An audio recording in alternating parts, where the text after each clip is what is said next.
Hello and welcome to the Daily Atheist Morning Show. It is Friday, the 30th of October, 2020. How are you doing? I am your host, the amazing Super Chris. I've got my co-hosts, Andy Hall from the Laughing in Disbelief blog over at Pathos. He's going to be joining me in just a second. Nokasuchi from the Rage channel here on YouTube is joining us. And we have got Daniel Fisk Bennett from the Atheists Against Pseudoscience Nonsense Facebook page and groups and stuff. He's going to be joining us in a few minutes. Andy and Daniel are both psychology students, I believe, unless I'm mistaken, and which is just a field day for Trump. So we're going to talk about the narcissist in charge right after this. Good morning, everybody.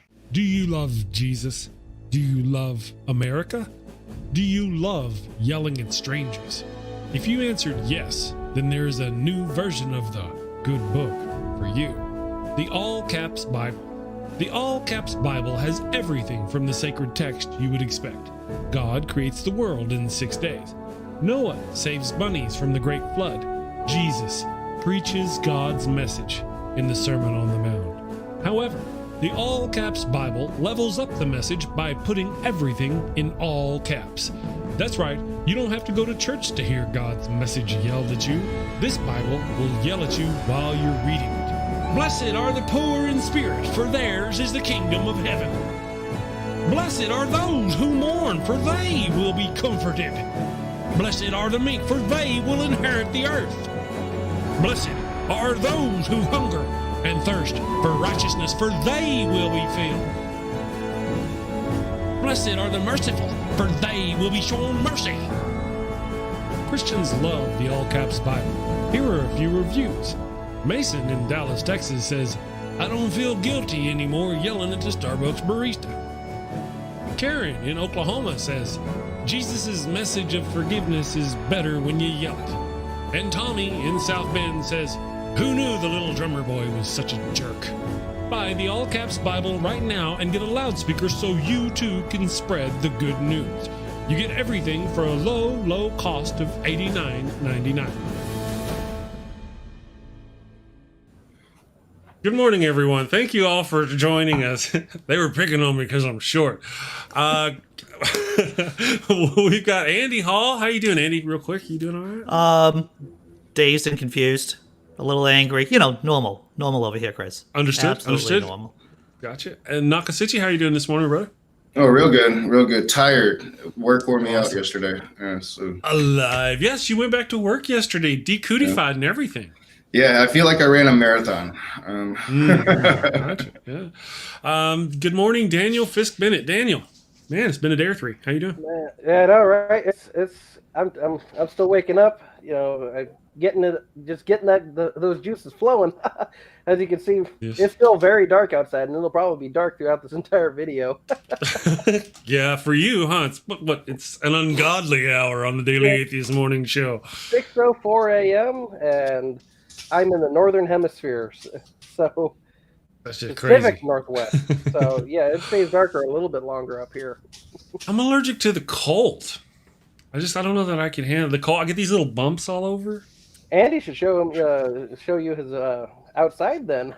It is snowing. It is big. Is it is really? a big fat flakes of snow. I don't want to fat shame the snow, but it does seem to be a healthy amount of snow coming down in very pleasant flakes. I'll say that. Yeah, better you than me. I love the snow. Yeah. I love the snow. Like, well, on I love TV. the snow because I don't have to go to work because I don't have a job. I absolutely hate the snow. I have since I was a child. Luckily, we don't get it as bad here in Michigan as we used to because of global warming. It's the only thing I like about global warming. So I don't want to do a deep dive into Rage's personality right now, but Rage. Climate change. I said global warming. I get in trouble when I do that. Were you hurt by snow when you were a child? Where did snow touch you? Show us on this doll. We're gonna get all Freudian on you. Let's go meta. I might have ate the yellow snow. Okay, that would do. That would be enough to hate snow. That will do it. No. Yes. Before we get too far along, I want to say hello to everybody in the damn nation, all you wonderful people who are watching on YouTube and Facebook and then listening on the Daily Atheist Morning Show podcast live. Thank you for joining us. I hope you had a wonderful week. Let's see, we've got Wooly Ignorant. Good morning, Wooly Ignorant. Cindy Plaza, Ronan. Really, I got to be honest, there's too many of you to say hello to all of you, so I'm just going to wave. How you wonderful people. Native Atheist, Will Kincaid, Jadzia Dax. Yeah. Good morning, everybody. Thank you all. So, guys, like I said, Andy, what is if you don't mind, would you refresh my memory? You have some kind of background in psychology. I have an undergraduate in psychology. I was working with people in a residential setting for about 25 years. Yeah, that's a long time. I guess I'm old.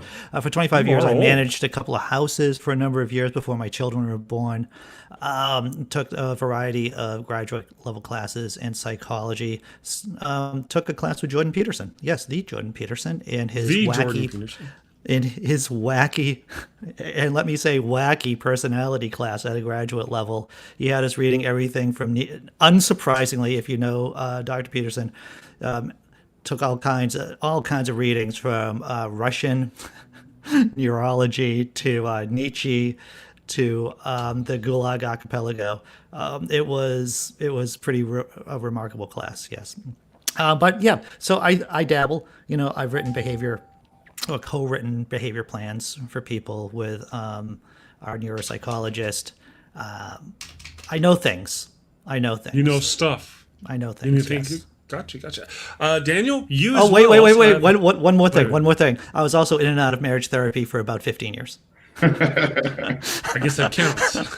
I just want to say that because I feel like that should be right at the top of my resume, to tell you the truth. Good man. Understood. Out of a 20-year marriage. Just want to say that too. You've seen plenty of psychologists. Yeah, I got you. Daniel, man, you got some history in psychology as well. I'm bringing the psychology up, people, because we're going to talk about Trump and his nutbaggery, and these gentlemen actually happen to have some experience with psychology. So, Daniel, hook us up. Yeah, I'm a psychology major at Central Washington University. Doing my whole undergrad in psychology and interdisciplinary studies. Currently gunning towards that master's degree in psychology as well. I work at a psychiatric facility as a residential counselor and psychiatric technician. So it's kind of my bread and butter. And recognizing pathology is just kind of something that I do for a living, and documenting it all and everything. And Andy will know exactly what I'm talking about. Just don't look too close at me. I was fixing to say, had I known that about you, I would have spent less quality time talking with you. Bounce his ass. Bounce him now. I had an abnormal psych professor as an undergraduate, and he actually ran a locked door unit down here in southeastern Massachusetts. He said, I could diagnose someone within 5 minutes. And at first I thought, that's just a bunch of BS. And oh, my fictitious God, it's possible to do that. Sometimes when it's, pretty obvious, something like schizoaffective disorder or bipolar 1 or 2. I mean, well, actually bipolar 1 or 2, you'll need a few days. But, something's pretty like, wow, okay, that's pretty obvious right up front. They're here, open book, there they are. You can find them. It happens. Well, the funny thing, and there's a lot of funny things about mental illness, if I could say so, being, insane, and having been in the comedic lifestyle for a while, is that, there are some diagnoses that are easy to say. You can identify. It's like, wow, well, someone has a personality disorder, but then trying to parse out which particular personality disorder it is a bit more difficult because the criteria overlap quite a bit from one to another. So if you have one personality disorder, then you're likely to have another personality disorder.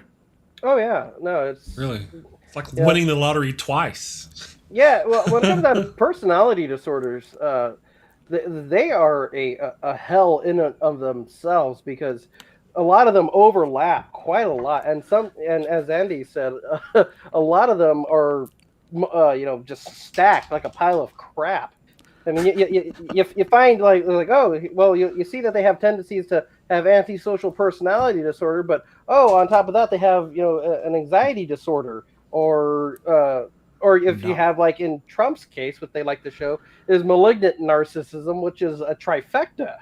of antisocial personality disorder, narcissistic personality disorder, and antisocial narcissistic personality, and there was one other that I was trying to remember.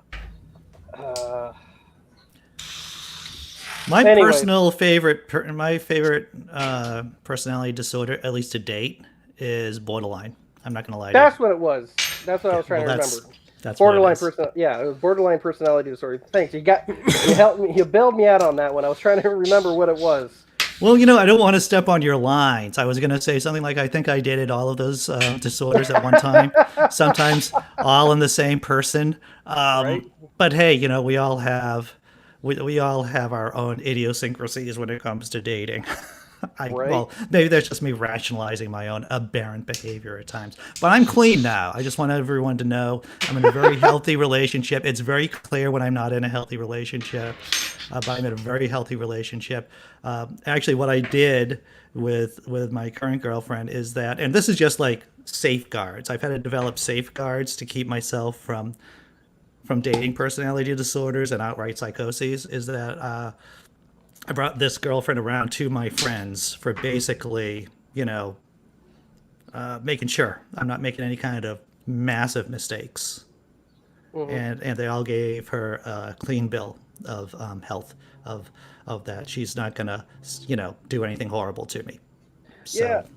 Well, I mean, people, when they have some of those personality disorders, I mean, they could really cause just a mess by dragging in their personal problems into your life, and they could even project those issues they have onto you, which is pretty scary when you look at people when they gaslight and everything else.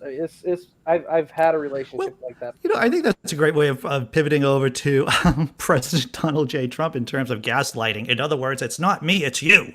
Oh yeah. It's like dating some dysfunctional person. It's like, wow, why did you piss in my cereal this morning? I didn't piss in your cereal this morning. You must have pissed it. You pissed in. You misremembered that. Yeah. It's like, I remember taking out my phallus and just like into my Wheaties, but maybe you're right. No, it's absolutely amazing watching him being called out on something, and then he will just be like, no, I didn't. It's like, but right. You said it just like 4 days ago. It's like, no, I didn't. It's like, wow. It wasn't me. It is a bold. It's a bold strategy. That's what it is. It is. Say that. I guess you could say that. It goes into that narcissistic pathology where instead, if you criticize someone with that grandiose narcissism that he displays, instead of going on really the defense like a lot of people would do, he would go on the offense. He just attacks. You say, hey, look, you did something wrong, and then he'll just be like, well, you're dumb and fat, and this is all your fault, and this, that, and the other thing, and what about this? What about that? That's what a narcissist does. They are so fragile in their ego that they will just blow up as soon as anything happens that points criticism at them. It's rather amazing. You could see so many instances of that. And it's important because I don't want to get too much into the psychobabble, into the weeds, but the difference between like a personality disorder and an anxiety disorder is one is, an anxiety disorder is something that happens to you. I've had one real big panic attack in my life, and I felt like it was coming in at me.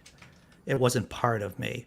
With these personality disorders, what makes them so hard to treat, if you have a personality disorder, is the disorder is part of who you are in the world. Yes. It is who you are, and so it's very difficult to see what the problem is, and it's easy to say, oh, it's not me, it's you.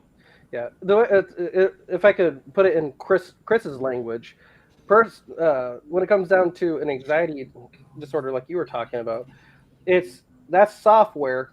Her personality disorder is hardware. Yeah. When you have some of those things happen to you and those anxiety-based, disorders and whatnot, It's because something in the coding came up, and that's how it got implanted. Like PTSD and the other things like that. But when you have malignant narcissism from narcissistic personality disorder, or if you're a sociopath or whatever you want to put on there, or schizoaffective, that is part of the software that makes you up. That is your hardwiring of your brain, and there is you could teach people how to manage. But a lot of these people, especially when it comes down to like narcissistic personality disorder, they will not seek treatment because it is not their fault. Of course, it's everyone else's fault. Well, why would you try to change when you like being you? A lot of those times, and as you know, Andy, when you love you, right? Yeah, right, but Daniel. A lot of these people though who have the narcissistic tendencies, they are extremely insecure. That's why they require so much being fluffed, and they require so much admiration. They can never hold themselves up to their own standards. That's why they're always the best. Ask anybody. I'm the best at this. There's never been a president like me. I know more than the generals. Well, talking just with the insecurity part, like when Bill Maher made the joke and showed the orangutan and like proved to me, show me your birth certificate that you weren't born to orangutan, and he took that seriously and actually sued Bill Maher when people were picking on his little hands, and he flipped out about it. Like it's a joke, my dude, but he's so insecure that he doesn't see it. Oh, it's just a joke they're playing. He gets offended by it. Yeah, when someone responds in a way that does not that you just say to yourself, wow, I just made this one comment, but they are responding way off the reservation. That is a sign that there is something wrong with that person. Ceteris paribus, all things being equal. So as long as you're not provoking them, like you would provoke anybody, any normal, healthy person, or a healthy person at least. So if they're responding like that, then there is something underneath, something inside that person, something psychologically off. I did see this, it's a Psychology Today article. It is straightforward. You've heard me talk about the dark triad of personality traits. And for those of you who are in the chat or who are watching, I just thought I would just read a little bit of it because it helps give you a basic handle around what the malevolent dark triad of personality traits is.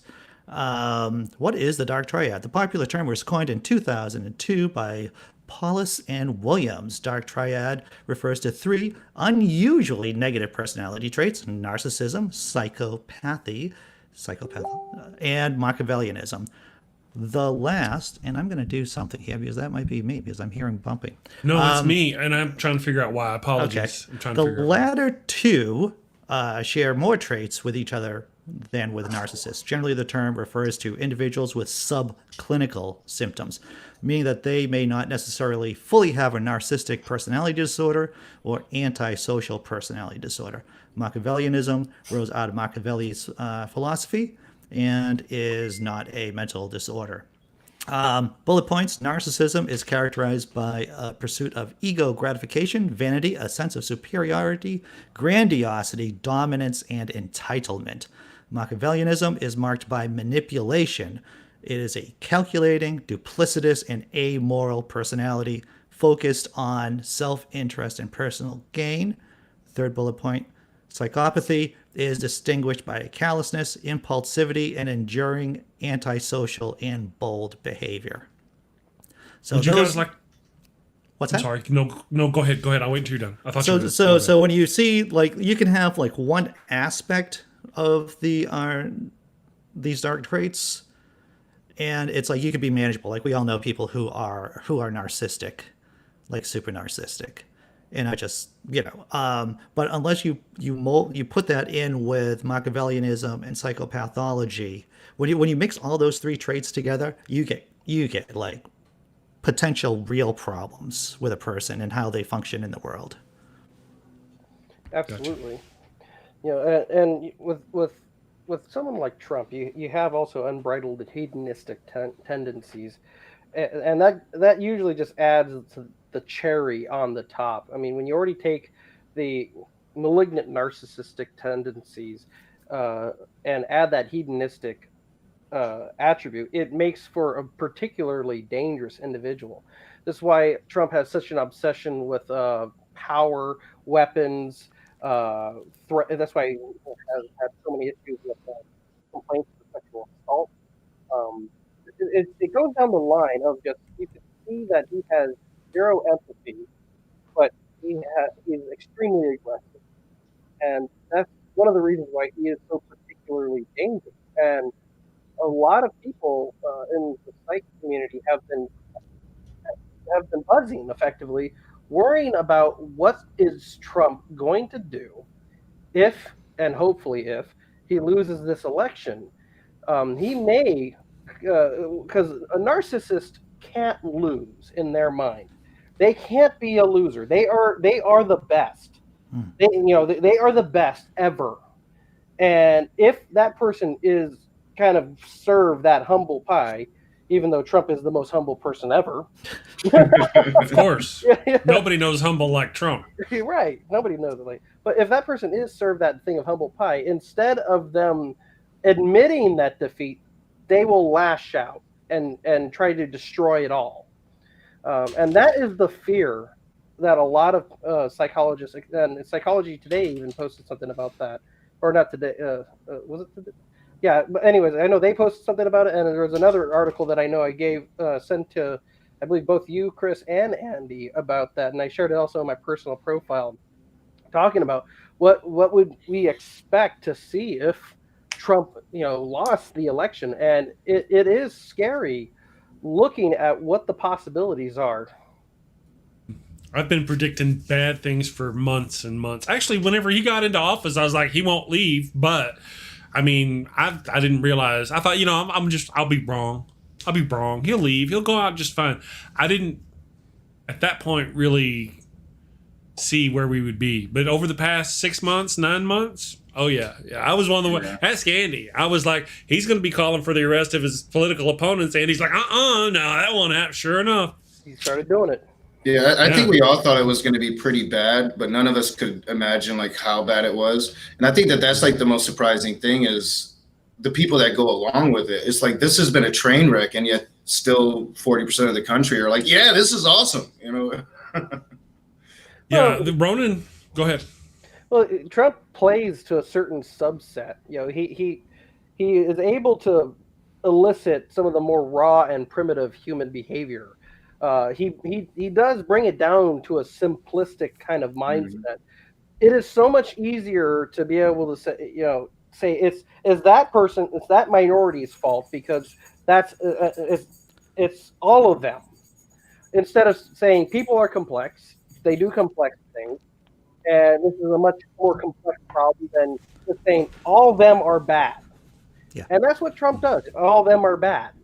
He makes these simple constructs that these people latch onto, and these are already primed individuals that let their limbic system run their lives. I want to say too is that there are many people who are like apologists for the president will say, well, all politicians act in somewhat psychopathic ways, or at least ways that don't show empathy or manipulative ways, and that's sure. But Donald J. Trump showed all of these characteristics for years before he became president. There's a certain amount of impulsivity, there's a certain amount of risk-taking behavior, callousness, cruelty that you would just say is the Trump brand in all reality. Hey, we can watch that 3-minute video that Daniel sent me. I can put it up on the screen and share it about Trump. You want to do that? Let me do that. Yeah. Give me un moment. It won't take but a second. My thing fell over, though. Nokasuchi, the rage bounced out. Well, the problems with his supporters, I just want to bounce off something that KCA Randy was saying, is that, we live in a society now where these kind of personality traits are actually incentivized in the general population. Yes. Because that's what capitalism does. It makes people mean. It makes people callous. Here we go. Blames victims. I'm still here. My daughter's just walking around. I'll turn my camera back on here in a minute. All right. No worries. Thank you. Thank you for that. Here we go. Let me put it over there. We can't see Daniel, but we can still hear him. I'm going to build that so by election day, so we can have 4 people on the screen at the same time. But we're going to go ahead and watch this video. I hope that people can hear it. I know you guys. There we go. No, you can't hear it because I opened it in Chrome because I'm not that smart. Yeah. You only close it.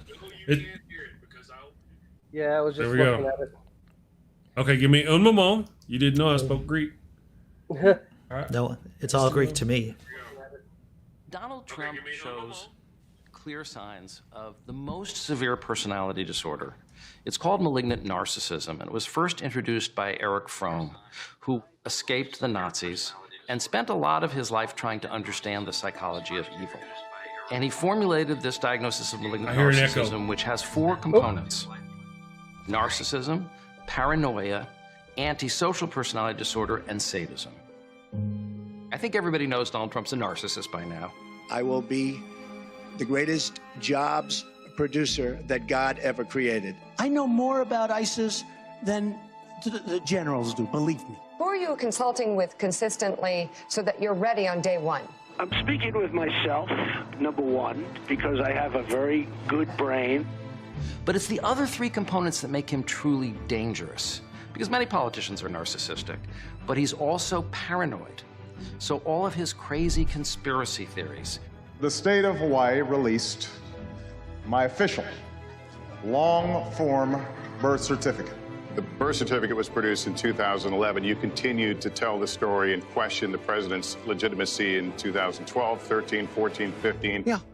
How about this one about Ted Cruz's father? His father was with Lee Harvey Oswald prior to Oswald's being shot, and nobody even brings it up.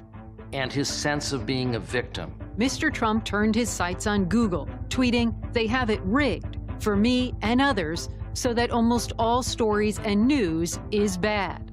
And his demonization of anyone who disagrees with him. Nasty guy. Now I know why he doesn't have one endorsement from any of his colleagues. All right, John, I get to respond. Pick from the buffet there. He's a nasty guy. These are all signs of a paranoid process. Antisocial personality disorder, or what used to be called psychopathy or sociopathy. It's constant lying. Well, he's the most documented liar in human history, I think, at this point. It's violating the rights of other people and exploiting other people. So sexual assault would be violating the rights of other people. Not paying your bills or defrauding people through Trump University would be an example of exploiting other people. And it's breaking laws and breaking norms. Well, he's broken every norm of the presidency. That's one of the reasons he's so out of control. There are certain norms we thought no one would ever break. But it's part of his personality disorder to break norms and to break laws. And it's a lack of remorse. He has no guilt or anxiety about the destructive things that he does.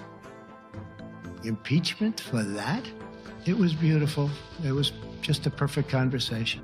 And the 4th component that Erich Fromm identified is sadism. Truly taking pleasure in harming, humiliating, and degrading other human beings. If you read his tweets, I wrote an introduction to a book about his tweets. I had to read thousands of his tweets, and they literally made me ill because it was just one vicious attack on and humiliating insult after another after another. It's like, how can someone even come up with thousands of vicious things to say about so many people? But he enjoys degrading and humiliating and insulting other people. There we go. So, yeah. Let me go back to here. Donald J. Trump, man. Yeah. You know, if he was a UFC fighter, man, he'd have heavy hands. They would just say he just wades in there and just punches. Mm-hmm. Yeah. Absolutely. Fair enough. I wish he was. That video really does kind of exemplify, though, doesn't it? Everything about his personality. And we look at what he has done to our country over the past 4 years. Man, I've also, though, wondered if he has some... he seems to display some tendencies of an undefined delusional disorder as well. Because people like to just say, oh, that's Trump being Trump. But when you listen to all these whacked out conspiracy theories, yes, some of them it's obvious he's just making crap up in line. But some of the other ones, I actually do wonder if he believes that stuff and he's suffering from delusion in some kind of way. Once again, I think that there's a difference between, like, let's say Roseanne Barr, and I have a point here. Please hear me out. Roseanne Barr, who actually has a bunch of conspiracy theories rattling around her head, but that's because she has a brain injury. She had brain injury when she was a kid. And so that's probably one of the reasons why she's funny and has these kind of delusional conspiracy theories, running around her head. So you have someone like Roseanne Barr.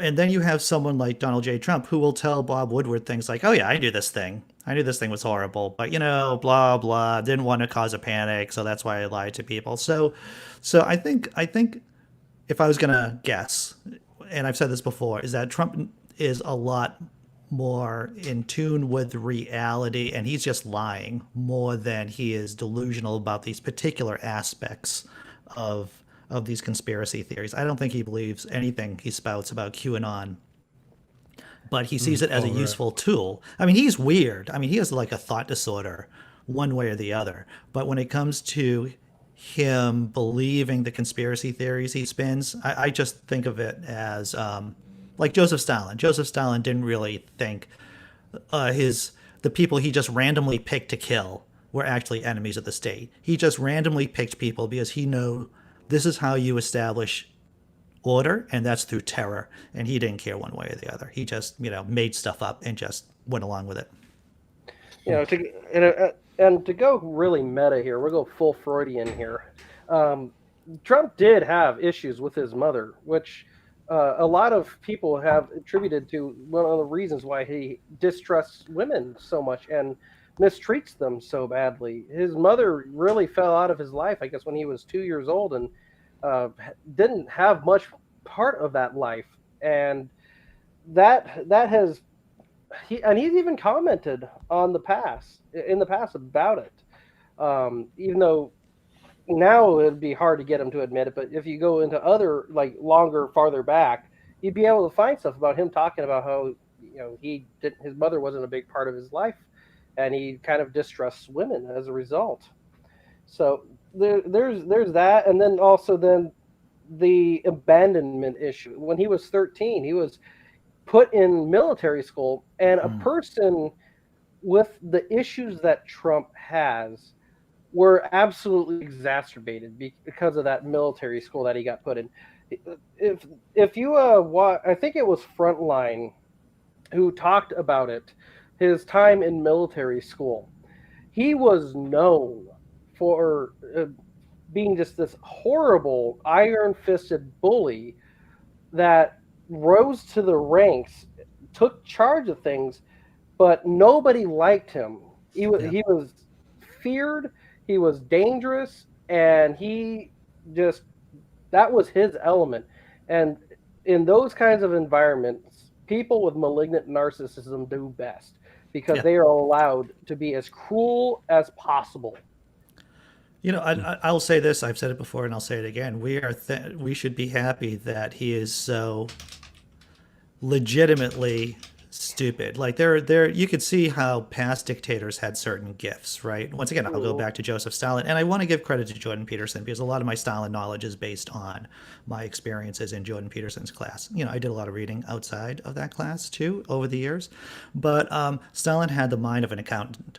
He had a clarity of thought, of logic, because the Bolsheviks, the Communist Party, really had a bunch of philosophers in it. There was an expectation that you had to have clarity of thought in a lot of ways. Donald J. Trump doesn't have that, and that's why he is as ineffective as he is. Even though we talk about how effective he is in creating chaos, if he was really talented in that accountant kind of way, we would all be in a lot deeper trouble than we are now. I'll say that. I would also say there are signs of mental decline with Trump. Now, even though he was always a horrible person, if you listen to the way he talked when he was my age in his 30s, he was very sharp. He could cut with his wit at that time. He was very clear, his responses were thought out. He made sense when he spoke. Now you listen to him, and it's a complete horrendous word salad that is almost, if you try to literally transcribe it, you could not read it. It is that bad. And there's been other instances where I believe it was in Fire and Fury that they brought this up, where when he first got into the White House, he would repeat the same kind of stories and anecdotes or anything every 30 minutes. And apparently it's now come down to about every 10 minutes from the last reporting on that. So he is doing a lot of the things now. I don't want to completely invoke dementia, but he's doing a lot of things that people who have mental cognitive decline start distributing. Well, Daniel, you've probably seen this in your in your job, is that when people are in decline, they just move differently in space too, a lot of times. And you just see how Trump walks, the ramp incident for one thing. How he drinks a glass of water. It smells of dementia. That's what it smells like. Chris, look up dementia stance on Google. You'd be amazed at the first images that you'll see. It actually has Trump on there. And if you Google dementia stance, I'm pretty sure it'll still be that way. It actually has an image of Trump superimposed against another person with dementia, and it's pretty kind of scary. You're like, whoa. Watching how he drinks his water, Right. And as a comedian too, there are tricks that we comedians do to buy time while we're thinking about the next thing that we're going to say. We do patter, we do the shrugs, and Trump does all of this. And the longer he goes into his presidency, the more he's relying on these kind of gestures to give him time to think about whatever crazy thought that's going to be coming out. And the thing is, when he does speak, it's just more garbage, like Daniel was saying. There's just more of this dependency on filler as against to content with Trump. Well, yeah, absolutely. And listening to the way he tries to convey things, there's no putting a finger on it. It's just everywhere. Yeah. You can't make sense of it. And for the life of me, I get it that he speaks at a very low level for people who are simplistic to really latch onto. But from an intelligent person's perspective, it is scary. Yeah. Well, I'll say this, and I'm going to bring back old school Star Trek here, the Mirror Mirror episode where the Star Trek team goes into the universe with evil Spock and the goatee. I have a point here. Is that, as we all remember, the evil universe, Kirk and team goes into the good universe. And I believe there is a comment, it might be from Spock, who says it's easier for civilized men to act like barbarians than barbarians to act like civilized men. Remember. So I think we see this with Trump, is that over time, his inner core, his wiring, his hardware is becoming more and more deteriorated. So even though it was easier for him to act crazy, now it's more difficult for him to act civilized, if that makes any sense. Right. And that was one of the things that people were trying. There was a defense that people were trying to use for Trump, saying that it is his act, the way he is a persona. And you can't stay in character for that long, for one, this entire time. And two, his actions don't reflect that of an act itself. Exactly. Right. I totally agree with that. I just want to break in for a moment. I don't want to change the subject. I just want to tell everybody that if you're not subscribed to Andy or Nokasuchi, give them a subscribe. Go ahead and click down there, down and below. You'll see the descriptions. Part of the reason why I'm asking, notice there's the little cups. Well, Andy and I and Nokasuchi have integrated our show, so we've got their alerts. So if you subscribe to Andy, there'll be an alert that pops up on the screen. And to be honest, I just want to test it. Oh, I understand. Guinea pig. Same thing with Nokasuchi. We got Nokasuchi's alerts embedded into my show. So if you subscribe to Nokasuchi or even give a tip or donation, it should give us alerts on our thing. We don't quite have the links right in the donation part, but if you subscribe, it'll give our thing. Okay, thank you all. Please subscribe to one of the guys so I can test you as a guinea pig. Okay, carry on with your banter about Donald Trump and his what is it? I just want to say this is that I'm a fan of the Animaniacs. To tell you the truth, I'm holding on for the reboot coming November 23rd, I believe. And yet you have Yakko as a thumbnail image right next to Donald J. Trump. And I think that it is an insult to the proud tradition of Animaniacs, sir. You might. I can see how you might think that. I'm going to bring that up and show that to the people. The people must see it. Let's go over here. Right. Bye, Daniel. Bye-bye. So there we go. Yeah, I see that. Well, it was that. I also had this other image of just had Trump and he was kind of going, duh, and it had a monkey, a little monkey with clappers up here in his brain. He's like ding ding clappers. I like that. Yeah. I started to use that one. I just listen.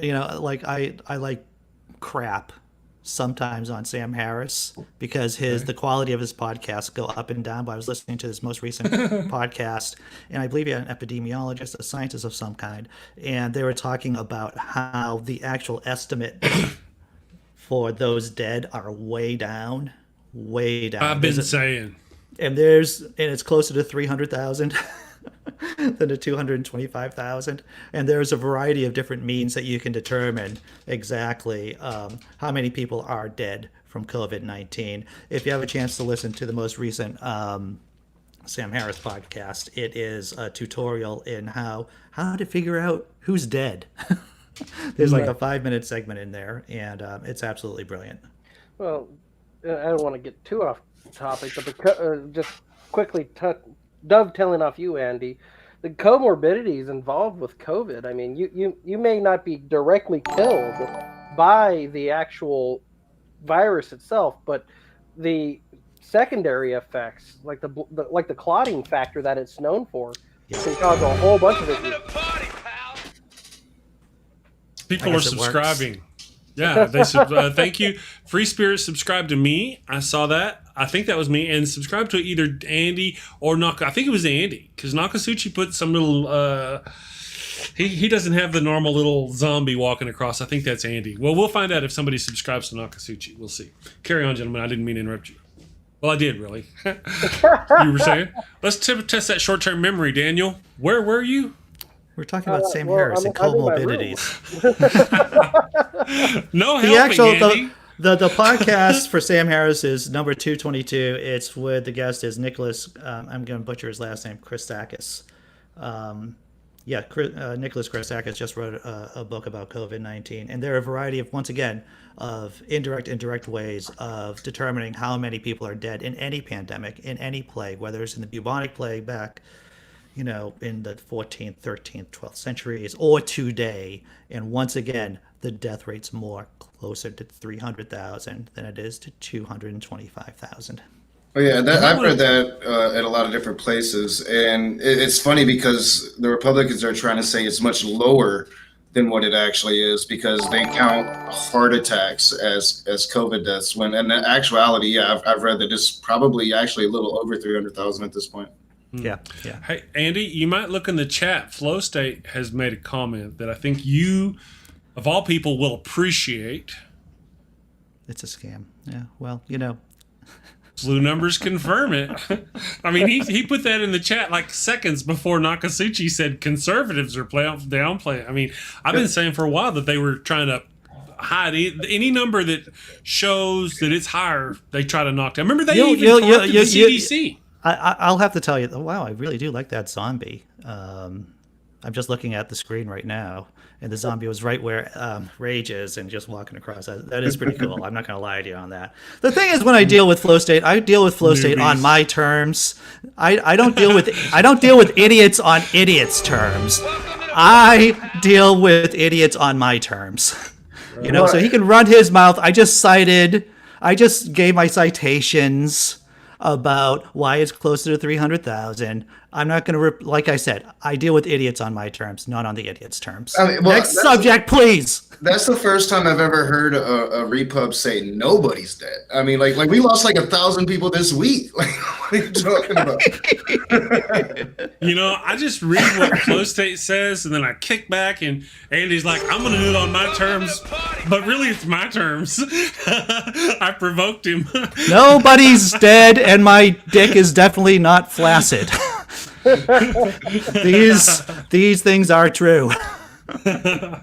Anyway, I get to enjoy it. It's fun to watch. I like watching Andy go off. I'm not the only one that gets ranty. Well, you know, the thing is that I really try to promulgate good information. You see on my channel, I try to have scientists. I had Howie Hawkins on the other day, by the way, the candidate for the Green Party. You know, I have Caitlin. This is just a big pitch for stuff on my channel, I guess, right now. But I try not to have idiots on my channel so I can disseminate good information into the zeitgeist. That's really what I try to do. I have a GRE level word for you guys that you would all love. It's called ultra crepidarian. That is an old school word describing an individual opining about a subject they know literally nothing about. There's a lot of Dunning-Kruger there. Oh, absolutely. So this whole past 4 years has been an exercise in the Dunning-Kruger effect and the Peter Principle. I mean, if you threaten to draw the Dunning-Kruger effect, I will bounce your ass from the show. I'm kidding. Everybody knows now. All our viewers know. Oh, they know. yeah, I'm kidding. By this point, I think Well, you mentioned it, and then you started to go on without offering to draw it, and I was like, man, I got to make the joke. I just got it. You were saying the thing and the thing. That and the Peter Principle. You know, when an individual is elevated to their highest level of incompetence, and obviously, you know, what's a post turtle? That's an old farmer thing. Yeah, post turtle. You know, a farmer's coming along in their car. They see a turtle upside down on its post. I mean, on this post, like a fence post. And the farmer knows that the turtle is way out of its element. Something else put it there, and it has no business being there. And so that's really what that kind of goes down to. There's Donald Trump right there. He's elevated way above his ability to do anything. I would not be surprised that. Sorry, Andy. I will tell you this: I can watch Donald Trump riff on Ted Cruz all day, just like that's just gold for me. I mean, I don't know. That's just every time I see the picture of Ted Cruz in the phone bank for Donald Trump, about 4 days after Donald Trump called his dad, said his dad was part of the murder of JFK. I just laugh. It makes my day brighter. Oh my God. Oh my goodness. And we got that for free. We got it for free. You can go on the internet and watch it all day long. Oh, it's good stuff. Ted Cruz, man, I tell you. Oh, I had been complaining about Ted Cruz for years, well before Donald Trump came on the scene. And just to see Donald Trump troll, it's like, I can't stand Trump, but seeing him troll Ted Cruz made my day too. It's just, because Ted Cruz is really he's a really sensitive one. As tough as he tries to put that on, it does not take much to get under Ted Cruz's skin. And then watching Ted Cruz flip flop after, it's like it's like Trump literally ripped on your wife, dude. And, and now you're defending him. Yeah. If I were married and someone ripped on my wife, I didn't care if they were part of my party. I would be like, no, screw that guy. He said some crap about my missus, and I don't care if he's on the same platform as me. Screw him. So what happened? That's kind of the question I have about him and Leslie Graham. What happened? What happened? Both of them were like, oh, Trump is bad, Trump is bad, Trump is bad. They go into a couple of meetings, they get blackmailed, they get extorted, they get something, I don't know, they get paid off, and all of a sudden they come out and they have got Cheeto all over their face every day from kissing his ass. Yeah, don't forget Marco Rubio. Marco Rubio was in that group. Yeah. Little Marco. I was trying. Little Marco, that's right. Tell you the truth. If I was a Republican back in 2016, ready to go up against Trump on a debate, I would go down to the Comedy Store in LA, or I would send some people to the Comedy Store, try to find some really successful comedians, some really funny people, and just have them write jokes about Trump. That's all I would do. I would just have them and then rehearse the jokes. People buy jokes from comedians all the time. There's people who just that you've never heard of that just make their living for being joke writers. And that would have been fucking. Oh, sorry. That would have been perfect. Trump's narcissistic tendencies. I mean, people laughing at Trump would just completely send him through the roof. I mean, he would be able to handle being laughed at. Yeah. Well, James Henry in my chat is saying, I suspect that Trump is blackmailing them. And actually, that's a pretty good comment. I wouldn't put it past Trump right there, because Trump, good friends with the National Enquirer, they had that whole safe that we knew about, keeping dirt on people. Yeah. Yeah, I think that could be it right there. Yeah. Right. You know, I said months and months ago that, you know, whenever Trump was doing the election before the 2016 election, a lot of the conservatives went over to Russia. Then they came back, like a peace kind of thing. Then they came back, and all of a sudden, man, they were like swimming in unison with Trump. I think a lot of them, while they were there, were, you know, like the Trump thing in the hotel where there were cameras, they got extorted, they got blackmailed, or at that point, they already had the dirt and let them know, hey, we've got this dirt on you. Either way, during this time, also at the same time, Russia was sending money through the NRA, which was then sending it to the GOP, and they were buying off our conservatives. All this happening around the same time. Yeah, and we know that because of the red-haired spy chick that was totally hot. Absolutely. What happened to her? Yeah, she was all. Remember, there was those two Russian spies who were arrested. We have pictures of them with Rudy Giuliani. We have pictures of them. You don't hear president. about them. Yeah, Are you talking about the new Borat movie? Is that what you're talking about, Chris? Those other Russia. I wish. Yeah, I remember we all thought Giuliani was going to jail, right? Because they were in jail, and we were like, what? Yeah, what happened to that investigation? Bill Barr, maybe. Bill Barr. Yeah, who knows? Well, it's also, if you'll notice, Trump will, in some ways, I think Trump will set some fires to act as a control burn when something more serious happens. And it's always this constant spray. And this is why we are so shell-shocked. It's the constant, every day, something else. And so something that would have been a massive outrage that would have never been lived down in prior administrations, just one incident, just one. Trump will just set another fire because it's Right. This is why this is why our side has to be focused more on offense than on defense with Trump. We have to be focused. It's like Ulysses. I've told the story before, and I'll tell it again. When Ulysses S. Grant took control of the armies of the Potomac. Not that story again. That story again. You know, all of his people were talking about Bobby Lee. Bobby Lee. What Bobby Lee's going to do to them? And Grant just had to set their brains right, their minds right, and said, you should be worried about, or you should be thinking about what we're going to do to him, and not what he's going to do to us. And that's the kind of mentality you got to have with Trump. You got to be thinking about going on offense and once again moving the ball down the field. Well, absolutely, and not giving up. This notion we kind of get this Biden. Oh, Biden, he's going to go. Nobody's above the law. He's going to go after the president, but he also wants to make peace. So he's like, I'm everybody's president, even if you don't like me. I appreciate that as from a presidential standpoint, but I need them to go after Trump. There is no forgiveness what they've done. Like Andy says, they need to be worried about what we're going to do to them, not what they're going to do to us. Yeah. You know. Well, yeah, I think that they should definitely release full disclosure, release everything that they've been hiding for the last 4 years, and then make a determination what you're going to do with it. But like with Trump, it's if Biden loses, and this is why I can't get comfortable with saying, like, you know, because the polls are pretty decisive right now. It looks pretty good for Biden. If Biden loses, I'm afraid it's going to be because he wasn't attacking. He was playing that defense, and I'm nervous. I'm like, you know, we're 4 days away. They're saying he's 10 points up, but I'm still nervous. Well, national polls don't. National polls only have limited meaning. I mean, if Biden loses at this point, it's because of cheating by Trump. Yeah, voter suppression, voter disenfranchisement.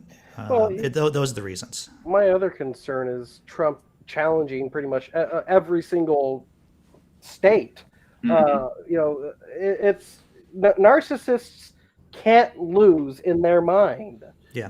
And if Trump loses, he's going to go, like, he'll probably send out 52 class action lawsuits all to every single state, claiming every single state had a false vote. Because remember, when Trump won the election last time, he still made that little voter integrity committee thingy and claimed that even though he won, millions of people on the left voted illegally. That's brilliant on his part too. That man is always going forward. Yeah, and when he thought he was going to lose to Hillary, he was calling for his Second Amendment gun nuts to take to the streets. And so I mean, just wait. Yeah. Yeah. Oh, and this is something that I wanted to touch on before we lose time. When the whole impeachment thing was going down, if memory serves me right, that there was an incident in Oregon where a militia pretty much stormed the Oregon State Capitol, armed to the teeth, and the police were afraid to do anything because the police were outgunned. And that's what they call the National Guard. Don't we have a National Guard for that shit? We have a National Guard exactly for that purpose. Right.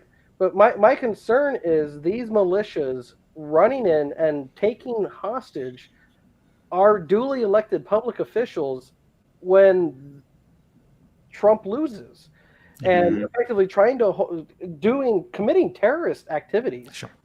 Yeah, they recently tried to do it here.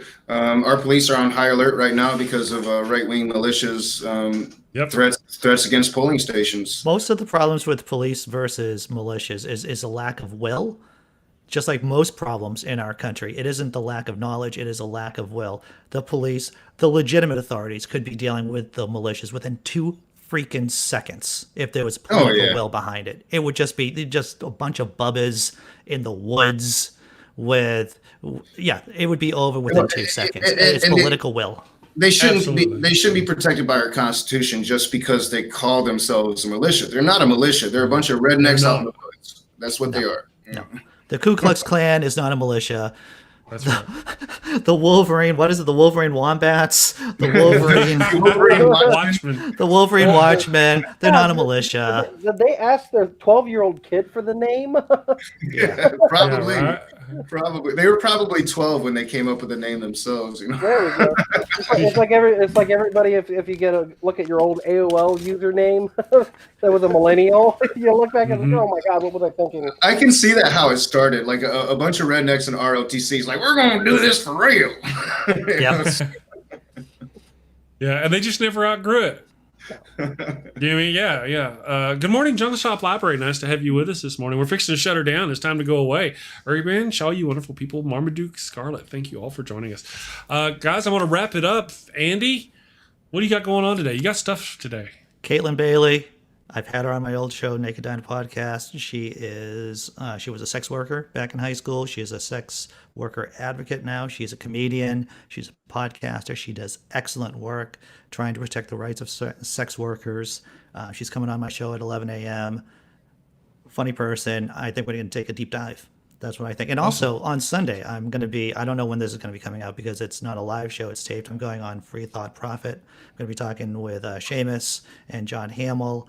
We'll probably be talking about obscure things like the Cohen laws because, John's a bit of a history geek too. We'll probably touch on the fact that John just loves arguing with people on Twitter. Just the other day, I was checking out John. It just popped up that John's like in some kind of beef with Matt Dillahunty.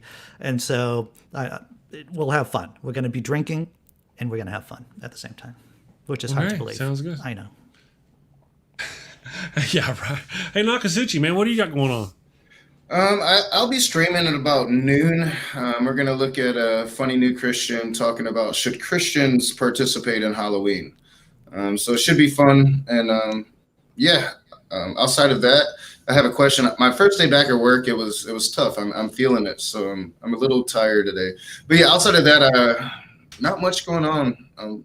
Maybe do an open room on Halloween. So if you guys want to come in and talk scary stuff on Halloween. Yeah. So are you guys going to talk about Jesus Wayne on your show? Maybe. Because Jesus Sweet is a Christian alternative to Halloween. I'm just saying. There you go. Yeah. Missing an opportunity. They should Let me see they here. need to put Saturn back in Saturnalia, damn it. I've been having this conversation with a particular Christian, and he thinks that I'm just completely off when I say that, and I'm like, no, Christmas kind of comes from Saturnalia. Do the research, my dude. Right. So thank you, Daniel, for joining us today. Very much appreciate it. For you popping in to give us a skinny on his crazy. I've been putting a link in the chat. The link I'm putting is for our stream that's coming up next Tuesday. Andy Hall, Nokasuchi, and I, we're all going to be streaming off and on. Nokasuchi's going to be an in and out, but Andy and I are going to be doing the majority of it. We're going to be doing an election stream. We're going to have me and Andy doing live commentary. You get to watch me eat dinner while we go through the day. And also, we're going to have people popping in live from the polls. We also have a bunch of scheduled guests coming on. Ian Harris, comedian, skeptic, atheist, really funny guy. We have Jonathan Pierce, who does a Tippling Philosopher blog over on Pathos. We have Dan Arrell, who is a legit freaking leftist union organizer. That guy's nuts. He's coming on. It's going to be crazy. It's just going to be a crazy show. Wonderful. If you'll send me a schedule. I'll send you a schedule. I'm checking out my list. I'm making up my the Santa's good list here, Chris. Don't worry. Awesome. I'm not done yet. Awesome. But I'll send you it over the weekend, brother. And we're also going to have people like Nokasuchi, people who are at the polls. I think John Funk is even going to be at the polls. He, if possible, may send us a live stream from the polling lines while they're in line waiting for voting. The same thing may happen with Dr. Kyle Johnson. He is going to be a poll worker in his ward. He's not going to stream to us just as he works, but if anything crazy goes down, he's going to be willing to contact us and maybe hook us up with a live stream from his phone if there's any craziness. If he gets any Wolverine Wildcats or whatever they're called piling up in the street or something, he's gonna contact us. So tune in for that show. It's going to be all night starting at 4 p.m. Eastern. We're going to go all evening. Like I said, lots of stuff, music, dancing, cocaine, and hookers. Hell yeah. Wow. Yeah, I'm hoping to be off of work. I will be in and out at the polls, kind of giving some live feeds to Chris and Andy. And then once I'm home, as long as I'm not working, I'll be participating in here with you guys. So. Oh, one other thing. I did have Howie Hawkins on my show yesterday. There's a whole crazy story about him coming on the show. But if you want to check out that conversation, I had that yesterday on my channel. Yeah. Okay, that was a good one too. Yeah, so everybody, if you don't mind, click and hit the what's the button? The set reminder button on that election day stream and join us for the election day stream and watch it. It's gonna be fun.